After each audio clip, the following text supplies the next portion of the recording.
উনি বলতেছে, দেখছেন স্যার, নগদ গুলি করতে, স্যার নগদ মানুষ মারতেছে, যার উপর গুলি পড়ে সে নগদ মারা যাচ্ছে। আমার হাতে গুলি পড়ে আমি মানে একটু মরার বান করে শুয়েছিলাম। আমার সামনে থেকে, আমার পায়ের সামনে থেকে, আমার একবার নিকটতম থেকে ফায়ার করতেছে। পাশে থাকা একজন পুলিশ দেখে বলতেছে যে এটা মরা নাই। এখানে আমাদের সাথে একজন সেনাবাহিনী ছিল।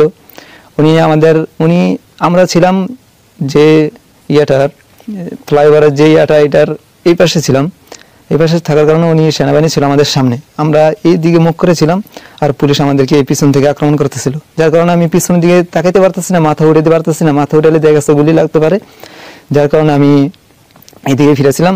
তখন সেনাবাহিনী দেখলাম উনিও চোখের পানি চলে আসছে। তারপরে আমার সাথে যে দু একজন ছিল, উনি বলতেছে, দেখছেন স্যার, নগদ গুলি করতে, স্যার নগদ মানুষ মারতেছে, এখন আমাদেরকে সাহায্য করেন। উনি সেনাবাহিনী, উনি নিজে একটি বিভ্রান্তির ভিতরে পড়ে আছে, আমাদেরকে কিভাবে সাহায্য করবে। দেখলাম পাখির মতন গুলি করতেছে। আমরা এই জায়গায় যখন প্রায় 20 থেকে 25 জন ছিলাম, তখন দেখলাম যে যার উপর গুলি পড়ে সে নগদ মারা যাচ্ছে। তারপরে আমি একটু হাতটা আলগি দিয়ে শুয়েছিলাম, যার কারণে আমাকে গুলি করছিল। আমার গুলিটা আমার হাতে লাগছে, যে হাতের ছাইড়ে দিয়ে গেছে, যে এখনো দাগটা আছে। আল্লাহ তাআলার রহমতে হাতের হাড্ডিতে লাগে না, যার কারণে বড় ধরনের কোনো সমস্যার সম্মুখীন হয়নি। তারপর যখন আমার হাতে গুলি লাগার পর আমি সোজা হয়ে শুয়ে যাই। সোজা হয়ে শুয়ে যাওয়ার পর যখন দেখলাম যে পরিস্থিতি একবারে পুরোপুরি পুলিশের আয়ত্তে আছে, আমার সাথে যখন আমার হাতে গুলি পড়ে আমি একটু মরার বান করে শুয়েছিলাম, যেহেতু আমার প্রাণ আছে, হয়তো আমি যদি এরকম টেকনিকটা খাড়াই তাহলে হয়তো বাঁচার কোনো সম্ভাবনা, এরকম একটা নিয়তির কারণে করে আমি শুয়েছিলাম। চোখগুলো বন্ধ ছিল, যার কারণে যখন আমি চোখ মিলে দেখি, কিছুক্ষণ পর চোখ মিলি, তখন দেখলাম যে আমার সামনে থেকে, আমার পায়ের সামনে থেকে, আমার একবার নিকটতম থেকে ফায়ার করতেছে। পায়ের বিকট আওয়াজের কারণে আমার চোখগুলো হালকা হালকা বাড়ি খাচ্ছে। তখন তো সূর্যের আলোটা একটু চোখে মিতে লাগছে, যার কারণে আমার চোখ বাইরে করতেছে। তখন পাশে থাকা একজন পুলিশ দেখে বলতেছে যে এটা মরা নাই। তখন কাছে আসছে, 4-5 জন কাছে আসছে, আইসা কয়েকজন লাথি দিছে আমার মাজায়, আমার পায়ে লাথি দিছে, অনেক জোরে জোরে লাথি দিছে। তারপর দেখছি যে আমি একটু লাড়া দিছি, লাড়া দেওয়ার পর তারপর আমাকে পানি আনছে, পানি না আমার মুখে ছিটা দিছে আর তখন আমি পরিপূর্ণভাবে চোখ মেলার পর তখন আমি যখন উঠে বসার পর আশেপাশ থেকে আরো 4-5 জন পুলিশ আসলো, আইসা আমাকে রাইফেল দিয়া, পিস্তল দিয়া আমাকে অনেক জোরে জোরে বিভিন্ন জায়গায় আঘাত করতে লাগলো। তখন আমি চিৎকার করতেছিলাম, আমি কইছিলাম, স্যার আমাকে ছেড়ে দেন, আমাকে দয়া করে ছেড়ে দেন। তারপরে এইসব শোনার পর যিনি আমাকে পানি দিছিল উনি আবার বলতেছে, অনেক আর মারি না, দেখি। পরে দেখলাম যে আমার এই রানগুলা ফুলে গেছে, রাইফেল দিয়ে আঘাত করছে, রক্তমুক্ত জমে গেছে, অনেক আহত হয়েছিলাম। আমার পায়ের হাড়গুলো মোটামুটি ভাবে জখম হয়েছে।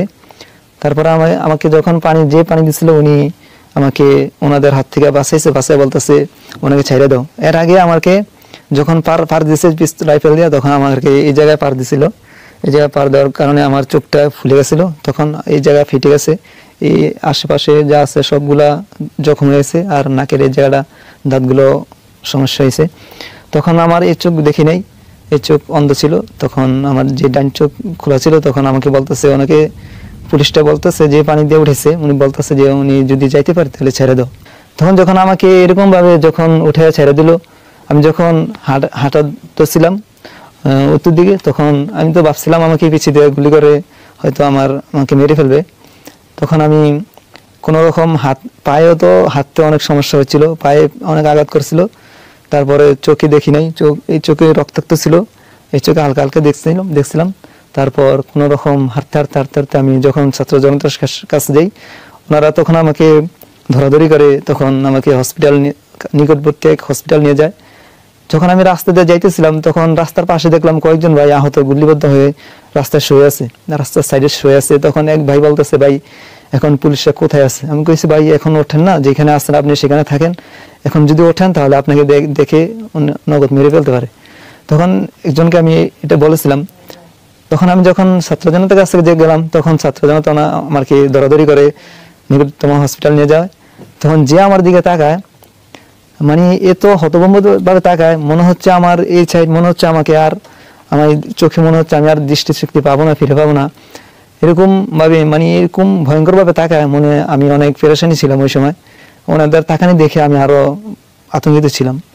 তারপরে যখন মানে নিকটতম হসপিটাল নিয়ে যাওয়ার আগে আমাদেরকে আমাদের 2-3 জনকে একটা প্রাইভেটে ওঠানোর পর তখন আমাদের নিকটতম হসপিটাল নিয়ে যায়। ওখানে যারা একটু আহত, যারা হাতে পায়ে গুলি লাগছে, ওনাদের ট্রিটমেন্ট করে। তারপর দেখছে যে আমার অবস্থা খুবই ভয়ঙ্কর। তখন ডাক্তার বলতেছে যে ওনাকে ঢাকা মেডিকেল নিয়ে যেতে হবে, ওনার গার্জিয়ান ডেকে নাও। এখনো তো আমার কেউ ছিল না। তারপর প্রায় ওই হসপিটালে আধা ঘন্টার মতন ছিলাম। তারপর এক ছাত্র ভাই, উনি আমাকে দেখছে যে আমার গার্জিয়ান নেই, আর ওই সময় আমি কথা বলতে পারতেছি না। আমার জ্ঞান ততটুকু মানে আমি বলতে পারবো যে আমি এরকম জায়গায় আছি, হসপিটালে আছি, আর ওনারা যা বলতেছে আমি কিছুটা শুনতে পাইতেছি। তখন আমাকে এক ছাত্র ভাই, উনি যাত্রাবাড়ি কামিল মাদ্রাসায় পড়ে, উনি আমাকে ধরাধরি করে ঢাকা মেডিকেল নিয়ে যাওয়ার উদ্দেশ্য করছে। তখন আমাকে যখন উঠে রিক্সা দিয়ে নিতেছে, যখন আবার যাত্রাবাড়ির সামনে দিয়ে আসলাম, তখন এখান দিয়ে আবার গুলি মারতেছে। তখন ওই ছাত্র ভাই বলতেছে, ওনার সাথে আরো 2-3 জন ছিল, রিক্সা করে আমাকে শোয়ে নিতেছে। তখন ওনারা বলতেছে মাথা নিচু করে রাখো, হয়তো গুলি লাগতে পারে। ওই সময় দেখলাম যে গুলির অনেক বিকট আওয়াজ শোনা যাচ্ছে। তখন ওনারা অনেক সতর্কতার সাথে আমাকে ঢাকা মেডিকেল নিয়ে আসে। তখন প্রায় 20 মিনিটের মতন রিক্সায় ছিলাম। রিক্সা থেকে যখন ঢাকা মেডিকেল আসলাম, তখন আমাকে প্রথমে জরুরি বিভাগে নিয়ে আসে। তখন এখানে আইসা দেখলাম মানে এত আহত রোগী, মানে হসপিটালে দেখেছে জায়গা হচ্ছে না। এক বেডে দেখলাম যে প্রায় 3 থেকে 4 জন, কেউ বসে আছে, কেউ যারা অনেক আহত তারাও দেখা যাচ্ছে যে শোয়ার কোনো ব্যবস্থা পাচ্ছে না। মানে দেখলাম ফ্লোর গুলা একেবারে রক্তাক্ত ভরা। কেউ দেখা যাচ্ছে যারা ডাক্তার, ওনারা দেখা যাচ্ছে পিছলে খেয়ে পড়ে যাওয়ার অতিক্রম এরকম হচ্ছে। তখন নিজের প্রতি একটা এরকম মানে কষ্ট লাগলো, যখন একটা মানুষ চোখের সামনে একজন মানুষ মারা যাচ্ছে, তখন নিজেকে অনেক অসহায় মনে হচ্ছে।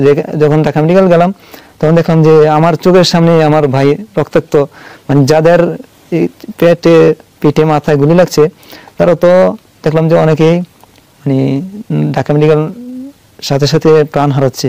মানে চোখে চাই থাকতেছে আর দেখতেছি এই লোক মারা যেতেছে, মানে ডাক্তাররা কয়জনকে ট্রিটমেন্ট করবে। ওনারা তো অনেক হতাশা হয়ে তারপরে আমাকে ভর্তি হতে চায় না। আমাকে যখন জরুরি বিভাগে নিয়েছে, তখন আমাকে চ্যালেঞ্জ দিছিল, প্রায় একাদশে 3টা চ্যালেঞ্জ চলছে।